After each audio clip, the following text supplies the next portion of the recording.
Il presidente dell'istituto, Gherardo Ortalli, è stato portato via da Venezia per un altro impegno. Torna, è già tornato?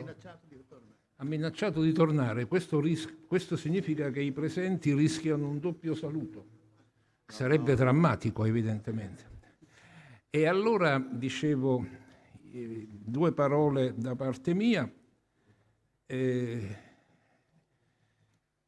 che da diversi anni sento le belle storie che riguardano i due Minic e le loro benemerenze, e d'altra parte, da residente veneziano, frequento quel luogo di medicina e di arte che chiamasi l'ospedale di San Zanipollo, se accettate la mia cattiva pronuncia dialettale, e che, inutile dirlo, è uno di quegli edifici tra gloria artistica, importanza artistica e necessità di usarlo per fini non remoti dalle origini, ma che richiedono tanti adattamenti a causa del progresso tecnico, portano questo peso di una doppia responsabilità di tutela del bene artistico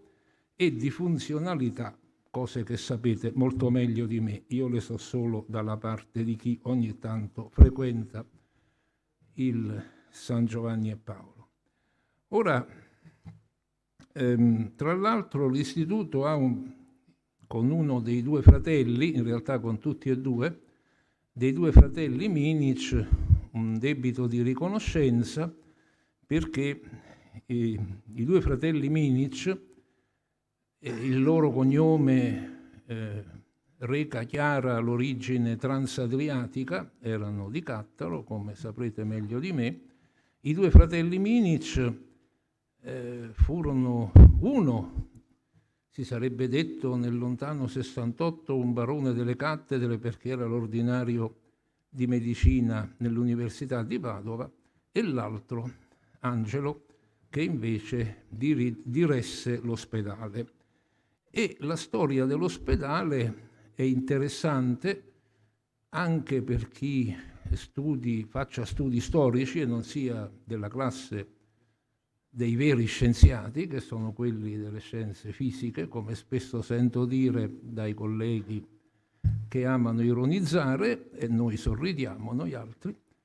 Dicevo, è ben noto perché ha lasciato i due fratelli Minic, dicevo, uno professore a Padova, l'altro direttore dell'ospedale, morirono senza figli, e questo facilitò quel gesto che poi in Italia ancora oggi non è tanto frequente, di lasciare dei beni allo Stato, affinché lo Stato ne faccia buon uso, cosa che certe volte avviene, certe volte un po' meno.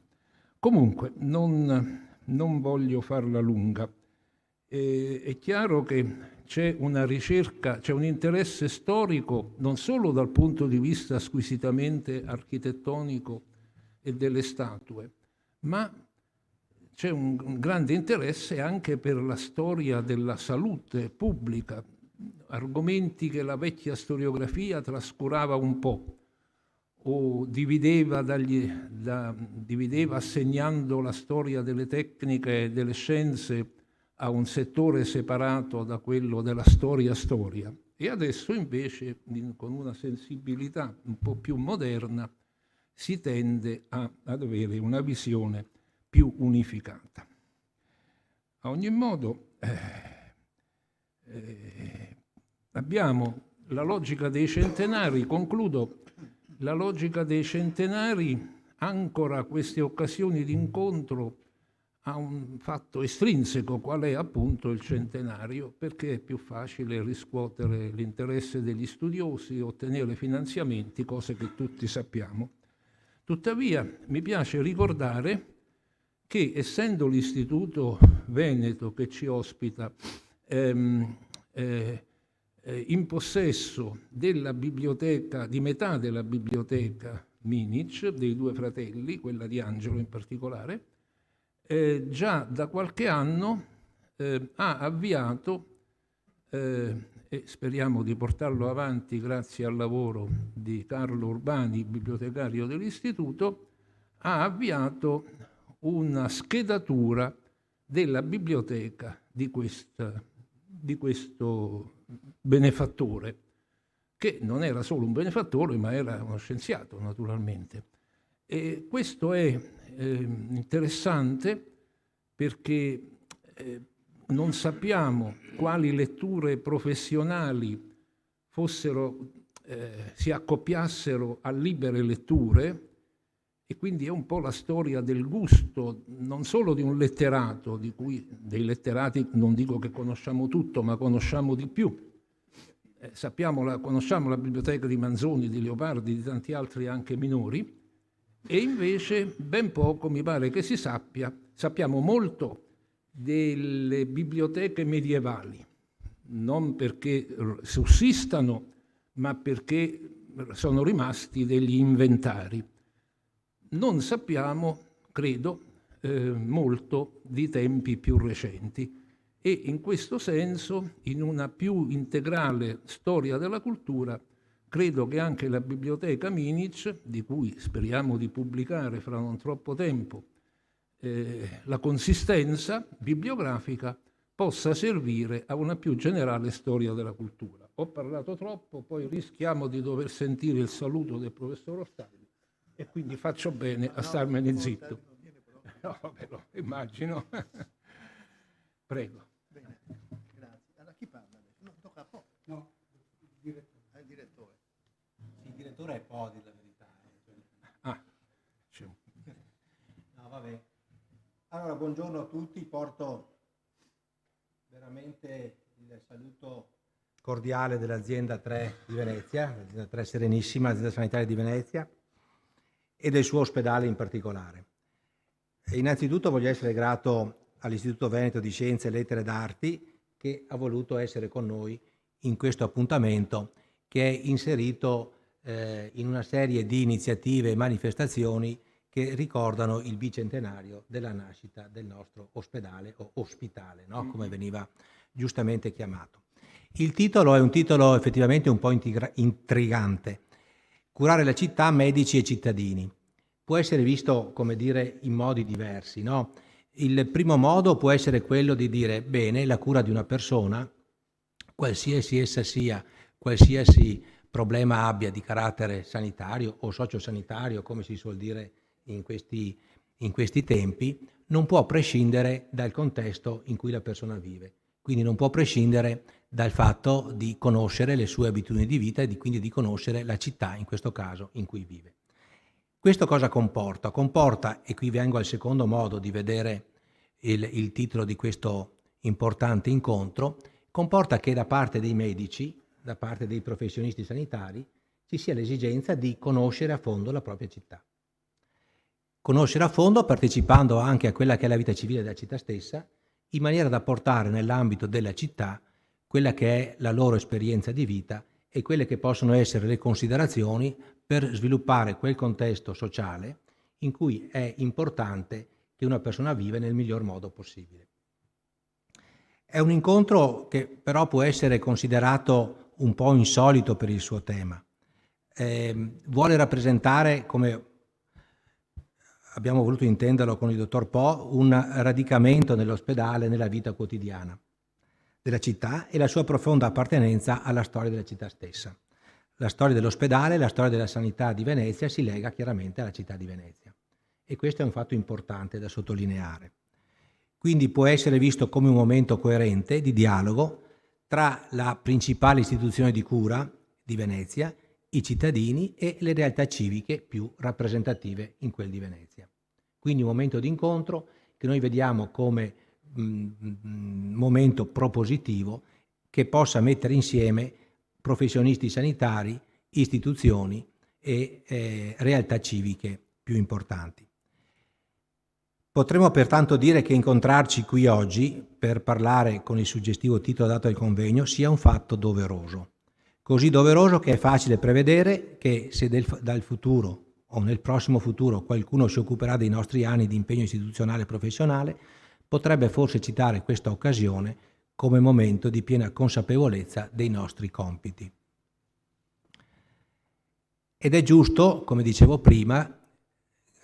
prima, che nell'ambito di queste iniziative che vogliono ricordare la nascita, il bicentenario del nostro ospedale, ci sia uno spazio per riflettere a fondo su argomenti che escono un po' da quella che è la nostra realtà quotidiana, fatta da problemi pressanti, costanti, da risolvere quasi sul momento, da dare risposte immediate, no?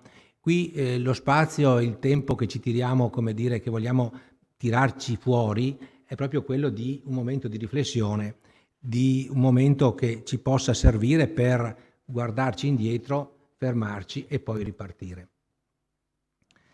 Facciamo questo sulla scia di un'eredità medico-ospedaliera, di un patrimonio di relazioni sociali, di un deposito di valori morali ricchissimo e rarissimo, di cui dobbiamo sempre essere consapevoli di possedere. Tutto ciò come risultato di una molteplicità di apporti verificatisi in un tempo lunghissimo, che è complesso anche solo citare. Limitiamoci quindi a trovarli, a riconoscerli oggi nella realtà di un ospedale vivo che produce cura e lo fa in un luogo che il mondo, e lo possiamo dire tranquillamente, vede come unico e impareggiabile anche nelle sue architetture, nel suo apporto innovativo alla storia della medicina, nel suo spirito accogliente, nel suo servizio sanitario. Questo è San Giovanni e Paolo, il nostro ospedale che coniuga storia e cura, in un contesto che non è semplice e facile da trovare nell'ambito nazionale e non solo. L'ospedale, come ben sapete, è un piccolo universo di persone, gli ammalati, i professionisti sanitari, chi amministra la sanità e l'ospedale in particolare. E questa realtà, questo insieme di persone, questo piccolo universo, funziona meglio se riesce a interloquire in maniera positiva anche con la comunità sociale di riferimento. E questo è proprio quello che dicevo prima, la necessità di un ponte forte tra professionisti sanitari e società civile. Città dei malati da una parte, città dei sani, sempre tra virgolette, dall'altra. Sono due espressioni che danno l'idea di come vorremmo costruire questo ponte. Vogliamo cioè essere testimoni, al di fuori delle nostre mura ospedaliere, anche di un interesse, di una disponibilità, di un'etica, di un servizio che vorremmo anche portare, trasfondere nella comunità veneziana. Ed è davvero importante, pertanto, la questione del ruolo del medico e del suo apporto, così fortemente caratterizzato in senso tecnico, scientifico ed umano, alle istituzioni culturali, ai sodalizi sociali e agli altri organismi cittadini. Anche per questo è importante, appunto, mettere a disposizione oggi e domani le esperienze del nostro ospedale, della nostra vita sanitaria, e che poi appunto affideremo anche ad una pubblicazione per eventualmente chi è interessato a conoscere queste esperienze. Quindi grazie ancora all'Istituto Veneto di Scienze e Lettere d'Arti, al suo presidente, al suo segretario, che ha voluto promuovere con noi questo appuntamento. Naturalmente sono grato anche a tutte le istituzioni che hanno voluto patrocinare questa iniziativa, la Regione del Veneto, il Comune di Venezia, l'Ordine dei Medici di Venezia, l'Università Ca' Foscari, l'Università di Padova, la Fondazione Cini, l'Ateneo Veneto e la Comunità Ebraica di Venezia. Il fatto che ci siano questi patrocini non è una cosa così superficiale, di facciata, è una cosa che è molto profonda, che ci impegna molto ancora di più nel nostro lavoro. Un ringraziamento va chiaramente a tutti i relatori, in particolare un saluto e un ringraziamento, qui vedo molti dei miei tra virgolette, miei primari, di chi collabora con noi, vedo il professor Punzi, il professor Martini, tanto nelle prime file, insomma, ecco, anche persone che con Venezia hanno un legame, posso dire anche affettivo un po', no? E che vogliono mettere a frutto qui a Venezia la loro esperienza importante svolta in quel di Padova. E per noi questo è veramente un onore, averli con noi a fianco nel nostro lavoro. Poi un ringraziamento anche alle associazioni di volontariato che ci hanno seguito nel programma di questo bicentenario, un programma che ha raccolto veramente tante adesioni motivate e serene e che testimoniano quella che è il loro legame con la vita dell'ospedale, un legame che si è dimostrato essere positivo, costruttivo, con la voglia appunto di servire al meglio la città. Con le associazioni di volontariato ho sempre cercato, io e i miei collaboratori, di avere un rapporto molto franco, dando spazio a loro all'interno dell'ospedale, pretendendo comunque da loro una lealtà dal punto di vista collaborativo, perché alla fine remiamo tutti dalla stessa parte.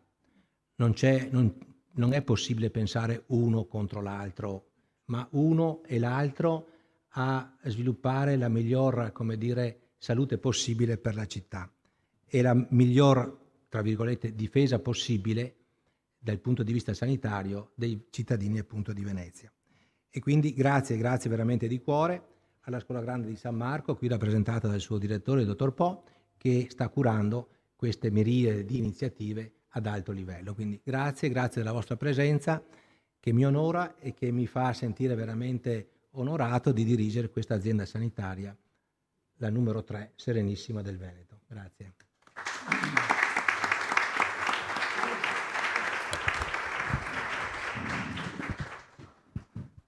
Grazie direttore. No, posso star qui, grazie. Sì, l'appoggio e il consenso e soprattutto l'ispirazione del direttore generale rispetto, a queste iniziative non è assolutamente scontato, quindi quando c'è, come c'è nel nostro caso, ci dà, la forza giusta. Questo convegno è collegato in particolare alla mostra che è stata fatta in occasione appunto del bicentenario per oltre 2 mesi. Questa mostra è stata collocata nel Portico delle Colonne e con questa mostra abbiamo raccontato la storia dell'ospedale civile attraverso le figure di circa 20 medici, anzi meglio 20 primari. E questo convegno si propone di fare un altro racconto, in questo caso, il racconto del collegamento, forse anche della simbiosi, tra ospedale e città, tra medicina e civismo, proprio facendo riferimento a queste medesime figure di medici, di primari. Questa giornata e mezza è organizzata in 2 parti, sostanzialmente oggi, con 4 interventi generali. Il primo intervento del professor Gullino di inquadramento storico del tema. Era un po' incerto il professor Gullino se sobbarcarsi questo onere, ma poi l'ha fatto per disciplina, mi pare, di istituto.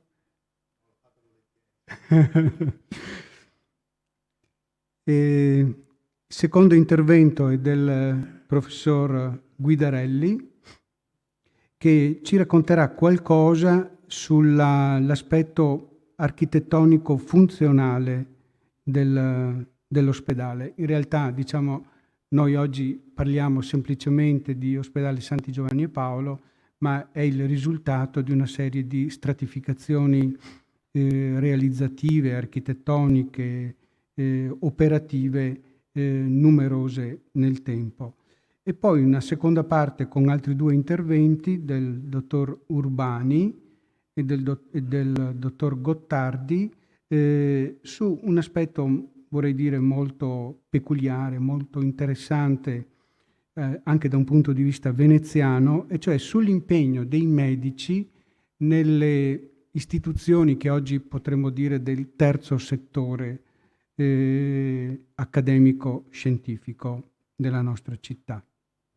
I lavori domani sono improntati in un modo un po' diverso, cioè ci sono ugualmente 4 interventi di riferimento, di orientamento, grosso modo per area specialistica, e poi ci sono gli attesi interventi dei nostri primari, dei nostri responsabili di unità operativa, per proposte, commenti, riflessioni molto libere e molto, come dire, però speriamo, e sarà così, motivate.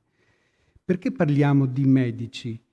Parliamo di medici, questo l'abbiamo visto molto bene durante la preparazione della mostra, perché i medici scrivono e sui medici si scrive. Perché, come ricordava poco fa il direttore generale, un ospedale è un universo che è costituito da pazienti, naturalmente, da medici, da non medici. Nella storia dell'ospedale civile c'era una presenza importantissima del personale religioso, prima i padri Somaschi, poi i padri Cappuccini, le suore, numerosissime, ma poi dobbiamo dire che finora non abbiamo mai parlato dei presidenti dell'ospedale civile, della congregazione dell'ospedale civile, di quello che oggi potremmo dire il consiglio di amministrazione dell'ospedale civile.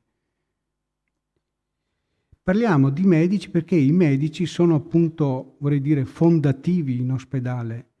Adesso anche nella storia che si racconta, diciamo, il professor Saraval ha fondato l'odontoiatria.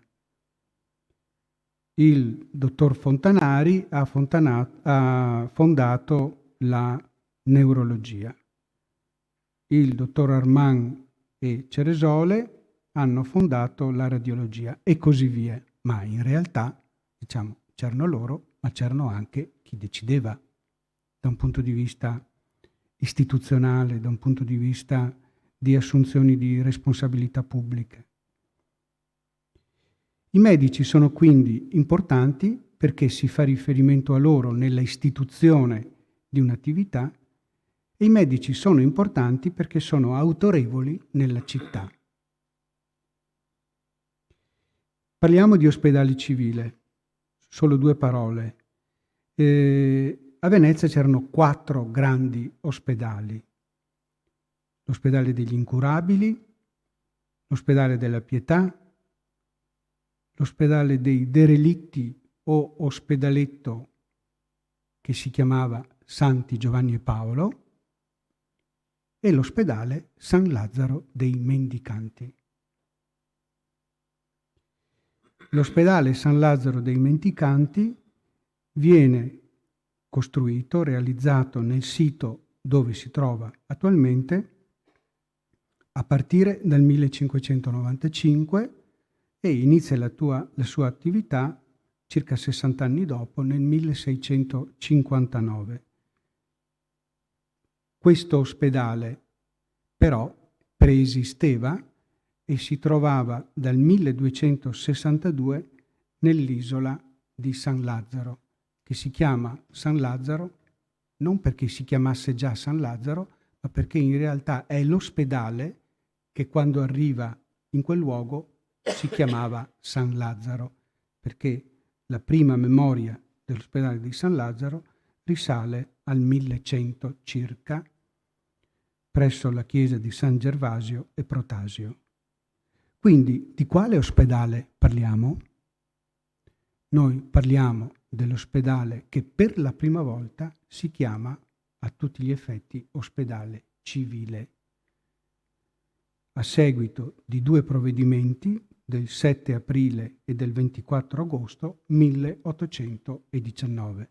Sono provvedimenti del governo occupante, del governo austriaco, e per la prima volta si usa questo termine, che non è solo però una questione di etichetta, è una questione di sostanza, perché civile in quanto cessa di essere militare. Diventa civile perché c'era un ospedale militare, era ospedale militare, spostano l'ospedale militare alle Zattere e tutto quello che c'è all'interno del sito, che più o meno corrisponde alla zona attuale, diventa ospedale civile. E comincia un'epoca importante. In realtà noi ricordiamo questo bicentenario non per una questione giuridica, ma per una questione di sostanza, perché la storia, mi sentirei di dire, gloriosa dell'ospedale civile nasce in questo periodo. I grandi nomi, le grandi innovazioni, come dire, anche il lavoro che questo ospedale fa in modo lungimirante in tanti ambiti che dopo sentiremo, la grande lucidità di alcune scelte, è tutto, diciamo, che è accreditabile a questo periodo dell'ospedale civile. Ospedale civile generale si chiamava, e l'ospedale civile da un punto di vista giuridico comprendeva tutto quello che c'è nell'insula che sta tra i mendicanti, tra fondamenta dei mendicanti e canale al pianto, ma comprendeva altri 4 siti ospedalieri che non erano giuridicamente autonomi: Sant'Alvise, Umberto I, Sacca Sessola, San Marco, Le Grazie e Pellestrina. Questi siti erano siti ospedalieri che dipendevano, tra virgolette, tutti dall'ospedale civile.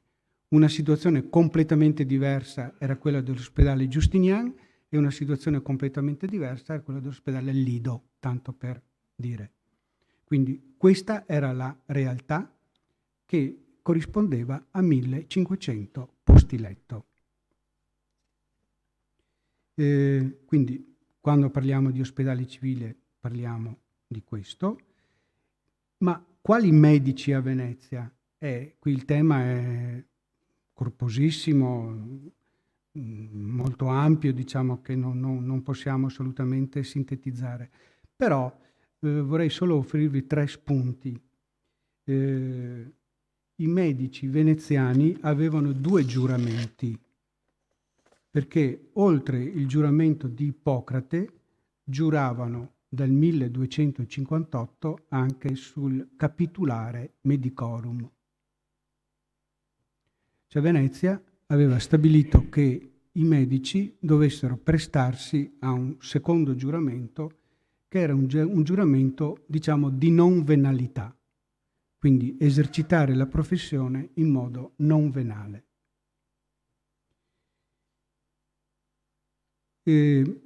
E questa è una caratteristica, diciamo, che esalta ulteriormente l'aspetto etico-deontologico dell'essere medico a Venezia.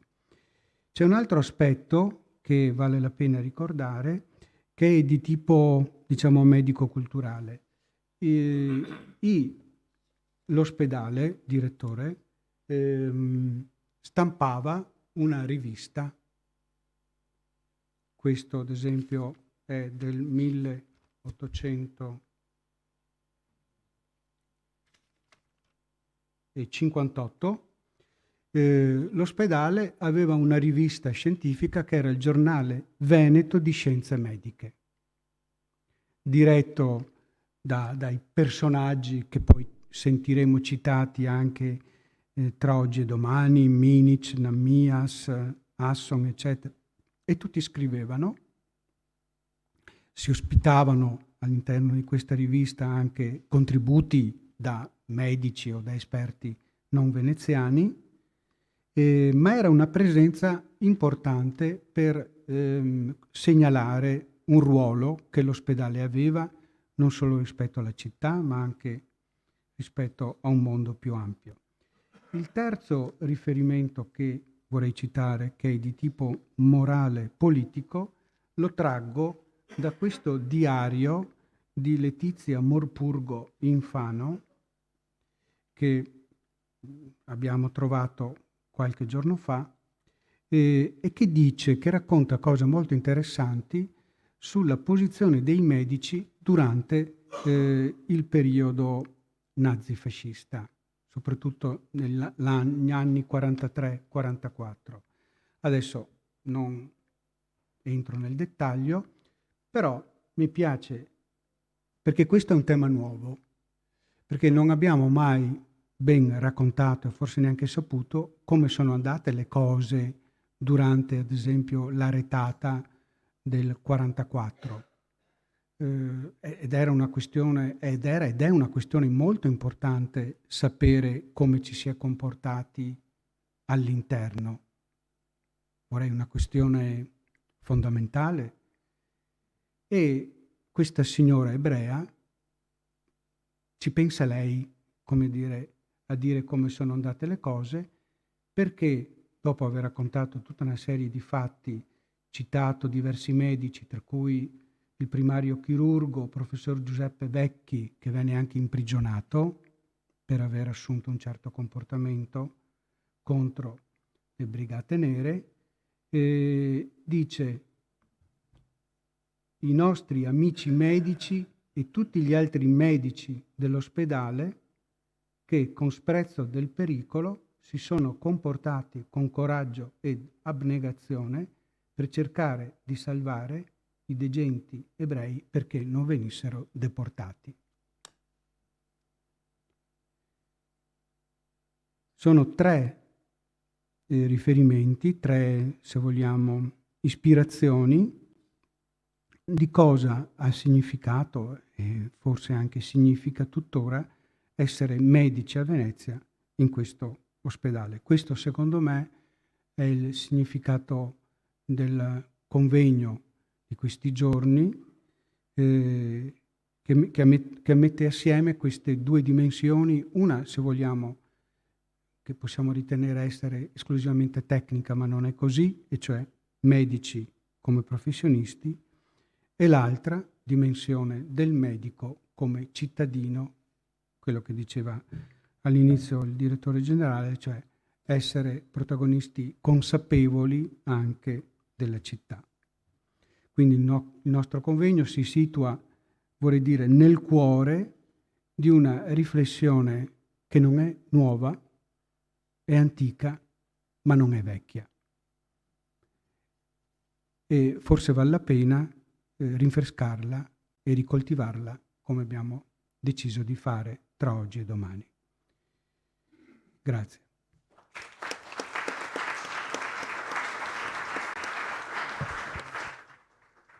Bene, chiediamo adesso al professor Gullino di introdurci al tema del civismo e istituzioni della società veneziana tra 8 e 900. Grazie. Allora, la fortuna di Venezia fu legata al mare e quindi al suo porto.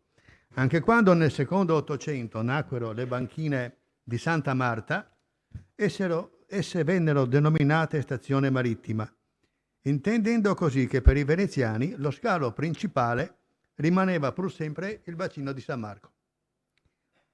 Dunque la presenza del porto e di conseguenza navi con equipaggi, quasi sempre provenienti o avendo fatto tappa nel Levante, dalla Siria e dai Balcani, endemico serbatoio di epidemie e pestilenze.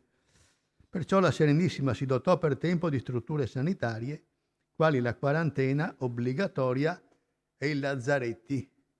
Ricordo che all'Archivio di Stato di Venezia, nel fondo dei provveditori alla sanità, sono conservati i registri dei necrologi, dove anno per anno, a partire dal 1509, sono quotidianamente elencati i morti in città e ogni registrazione è accompagnata da un referto medico, anche per gli sconosciuti, i vagabondi, gli stranieri di ignota provenienza, sia pure con annotazioni stringate tipo «Se sta trovato un morto negà nel Rio de Canareggio, può essere d'età de 35 in 40 anni, medico tal dei tali», è precisato il medico che ha controllato il decesso, la morte avvenuta.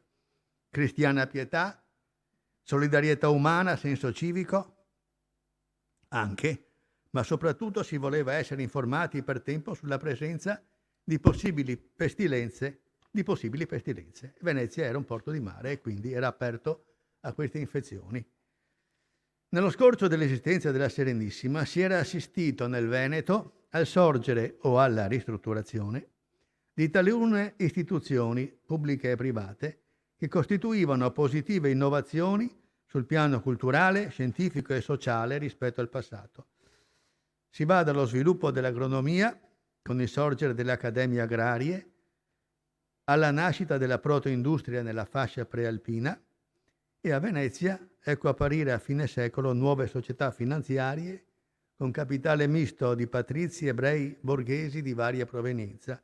Sono la Compagnia Veneta di Sicurtà, 1788, antesignana delle ottocentesche assicurazioni generali, seguita dalla Compagnia di Assicurazioni Marittime nel 93, a sua volta preceduta dal Codice per la Veneta Mercantile Marina, 1784, che per quasi un secolo sarà alla base di tutti i consimili trattati di diritto marittimo. Nuove cattedre svecchiano l'Università di Padova, ma soprattutto assistiamo all'istituzione dell'Accademia di Scienze, Lettere ed Arti 1779 a Padova, che è in fondo l'antenato di questo nostro istituto. E ancora al Bo, nel 1790, una commissione di 7 professori vara l'atteso Codice farmaceutico della Serenissima Repubblica di Venezia. Ma anche a Venezia, non solo a Padova, anche a Venezia qualcosa si muove sul piano scientifico, poiché nel 1789 due medici, Pietro Pezzi e Andrea Valatelli, coadiuvati dal collega Francesco Aglietti, fondano la Veneta Società di Medicina, che riunisce 24 dei migliori medici veneziani, e nella primavera del 94 Vincenzo Dandolo progetta una sorta di cittadella scientifico-tecnologica presso le scuole agli ex gesuiti alle fondamenta 9, un disegno organico che fu accolto dai riformatori dello studio di Padova e solo per sopraggiunte questioni pratiche non trovò attuazione. A interrompere il corso di questa stagione riformatrice dello scorcio della Serenissima contribuirono varie concause, tra le quali la negativa congiuntura climatica che si manifestò a partire dall'8° decennio del secolo. Ci furono anni in cui si andava da Padova a Venezia in barca, ma non attraverso il Brenta, per i campi, mettendo in ginocchio l'agricoltura, che era, come dire, la massima parte dell'economia del tempo. E poi sopraggiunsero gli avvenimenti d'Oltralpe, la Rivoluzione francese e l'invasione dei francesi. Allora venne il 1797, cadde la Serenissima. All'improvviso apparvero in tutta la loro arcaicità magistrature le cui denominazioni erano peraltro da secoli familiari ai veneziani. Esecutori contro la bestemmia, sopraprovveditori agli atti del sopragastaldo, ufficiali alle cazzude, sarebbe le cadute, cioè le tasse scadute, casude in veneziano, signori di notte al criminal. Naturalmente la fine della Repubblica produsse un trauma inimmaginabile non solo sul versante politico ma anche sul piano economico e sociale, causando, per venire più da vicino all'oggetto del nostro discorso, un forte incremento di questuanti e vagabondi presenti in città.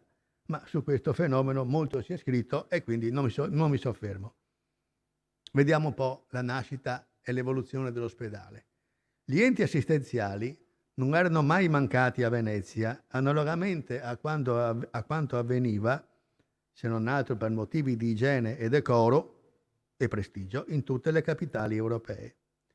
Tuttavia, accanto al buon numero di studi sulle istituzioni caritatevoli, benefiche e più generalmente umanitarie, volte a contrastare il pauperismo e a curare malattie ad esso connaturate come la pellagra e la pazzia, assai poco si è scritto sugli enti preposti alla cura fisica degli ammalati, ossia, come ricordava prima il dottor Po, gli ospedali in quella che è la accezione odierna, i quali, lo diceva prima il dottore, fondamentalmente erano 4 a Venezia, alla caduta della Repubblica, e lui ha ricordato i derelitti, l'ospedale della Pietà su Riva degli Schiavoni, gli incurabili alle Zattere e i mendicanti a San Lazzaro, cioè praticamente in quello che adesso è l'estremo nord dell'ospedale civile.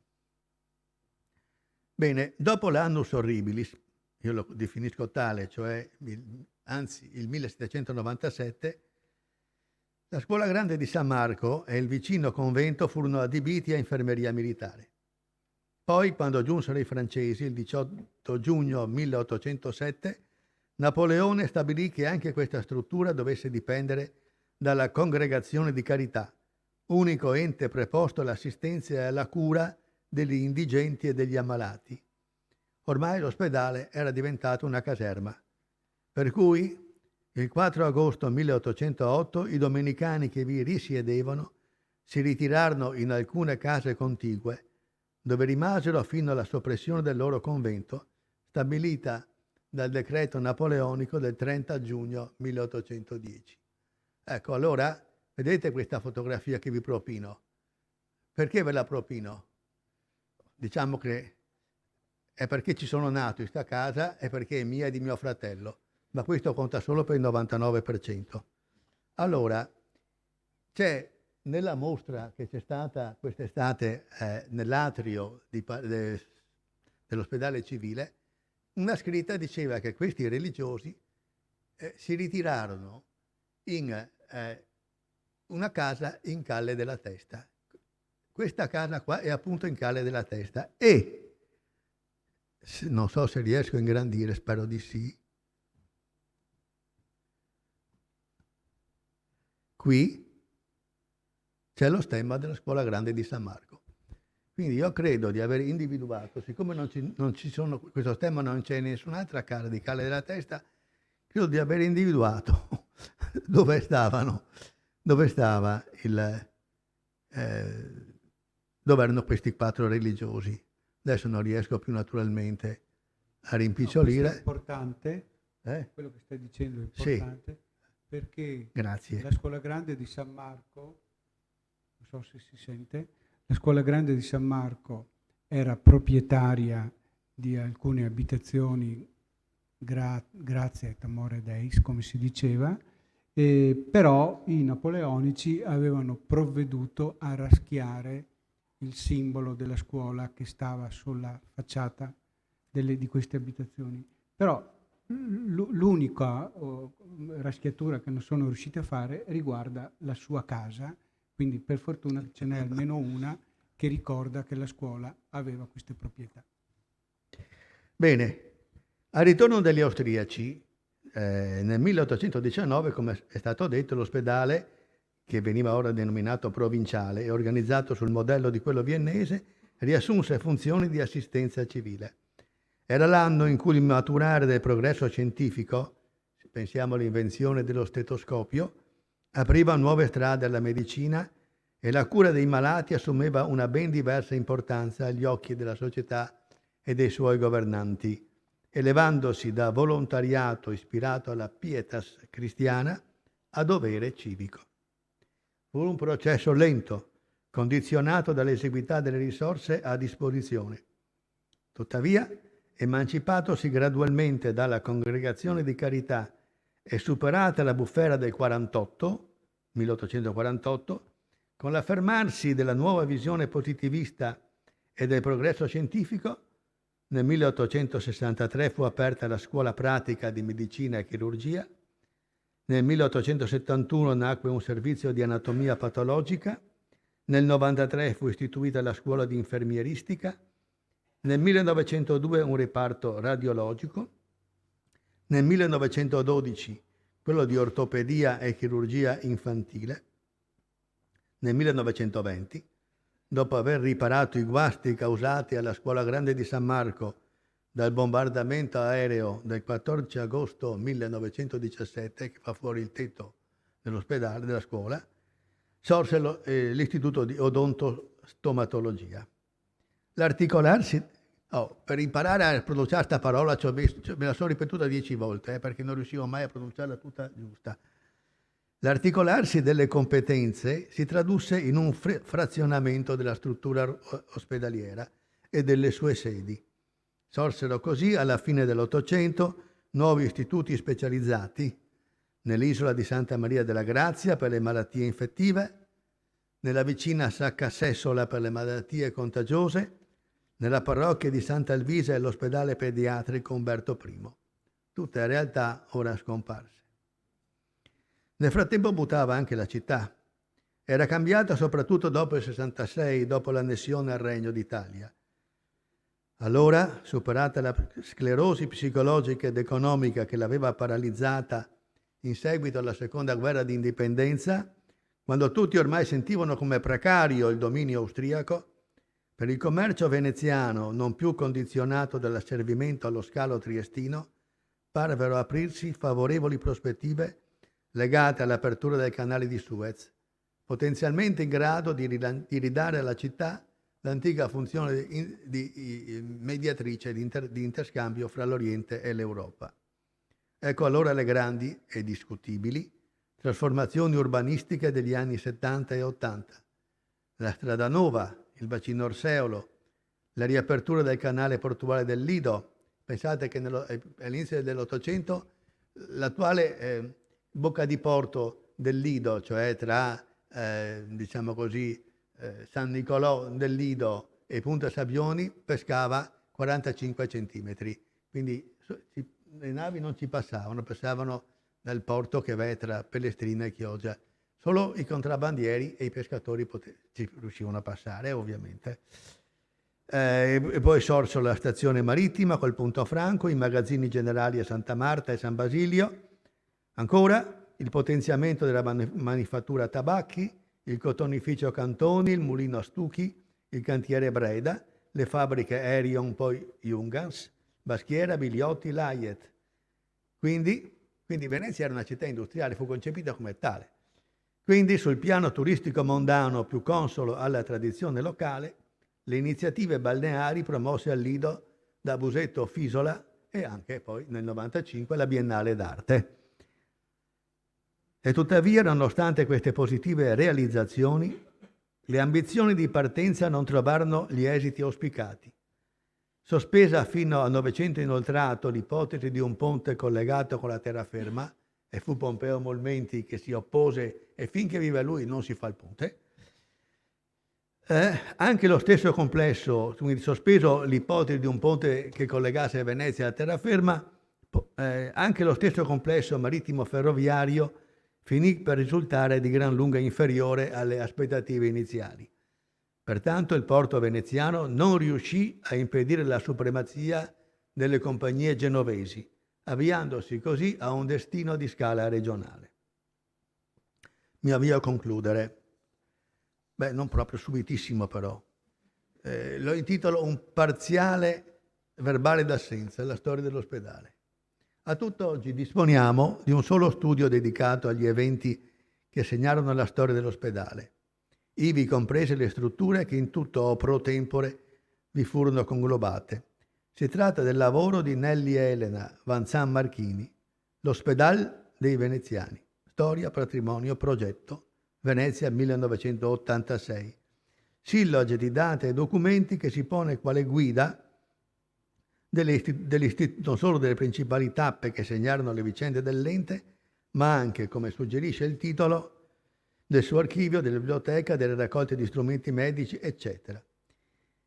La pionieristica ricerca della Vanzan Marchini non ha purtroppo sinora avuto seguito, nel senso che i molti spunti in essa presenti non sono stati sviluppati, sicché si potrebbe dire che l'ospedale civile è forse l'unica grande istituzione veneziana otto-novecentesca che non ha riscosso adeguato interesse fra gli studiosi.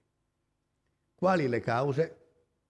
Innanzitutto credo non piaccia più di tanto occuparsi di malattie, traumi, operazioni, sofferenze, insomma.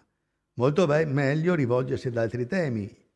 Inoltre, la dipendenza dell'ospedale da amministrazioni pubbliche finì per sminuire l'apporto dei suoi responsabili, che non poterono mai usufruire di larghi margini di autonomia. Ma in proposito sentiremo cosa dirà fra poco Guidarelli. Ecco allora che gli studiosi della medicina si sono rivolti piuttosto a quanti operarono nell'ospedale in qualità di professionisti. In altre parole, anziché studiare l'istituzione, ci si è occupati di quelli che in essa fornirono la loro opera, anche se ovviamente a livello più qualificato, cioè i medici.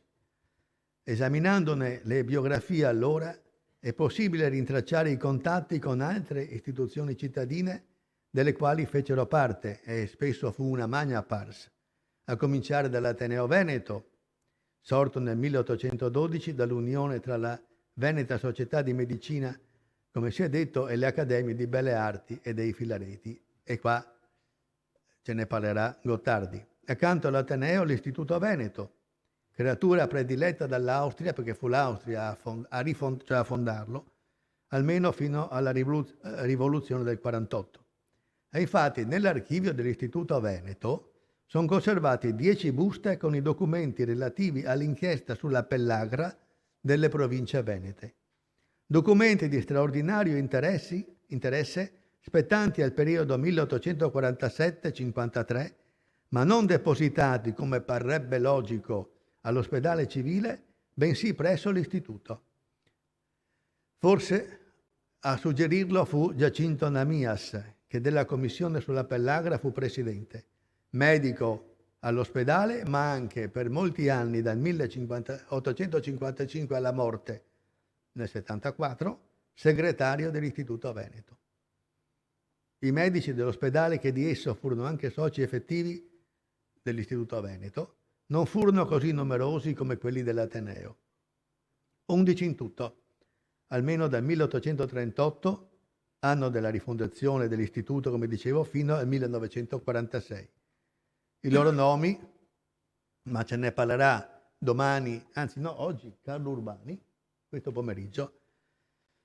Dico i nomi di queste 11 creature: sono Angelo Minic, Giacinto Namias, Giovanni Zanardini, Antonio Berti, Michelangelo Asson, Pietro Ziliotto, Odorico Viana, Pietro Gradenigo, Davide Giordano, Fabio Vitali, Giovanni Cagnetto. Ma appunto poi ce ne parlerà Carlo Urbani assai meglio di quanto non possa fare io. Infine vorrei concludere, e stavolta concludo, con un cenno che ha il sapore di aneddoto, ma è verità, concernente quello straordinario personaggio che fu Angelo Minic. Lui e suo fratello Serafino erano originari di Cattaro, lo ricordava prima Po. Serafino, professore all'Università di Padova, non si sposa e lascia erede Angelo, che a sua volta muore scapolo nel 1893, lasciando 130.000 lire, di allora naturalmente, all'ospedale civile, dove era primario chirurgo, per la riattivazione della scuola pratica di medicina e chirurgia, ma soprattutto lasciando oltre 800.000 lire all'istituto, di cui fu presidente, pari alla assegnazione ministeriale di 53 anni. Quale l'uso l'istituto ne abbia fatto, guardatevi attorno. E l'aneddoto curiosità, eccolo qua. Minic donò all'amministrazione comunale grandi orologi elettrici.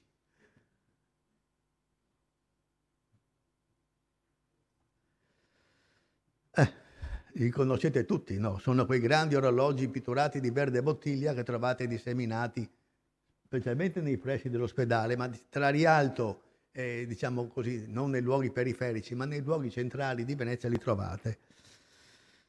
Sono tuttora visibili, eccetera, collocati nei luoghi più frequentati della città. Bosch Est. Ma perché un medico va a spendere tanti soldi per donare orologi anziché garze, siringhe e clisteri? Non si sa.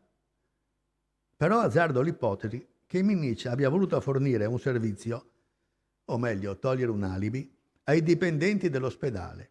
Quelli della bassa forza, intendo, barellieri, addetti alle pulizie, inservienti.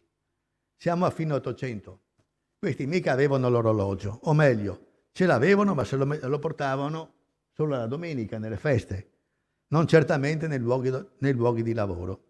Di conseguenza, talvolta tardavano a prendere servizio o a rientrarvi se usciti per qualche incombenza. E allora anche questi grandi orologi fecero la loro parte per il buon funzionamento dell'ospedale. Insomma, un'ulteriore benemerenza di quel illuminato mecenato che fu Angelo Minic. Grazie. Grazie, professore.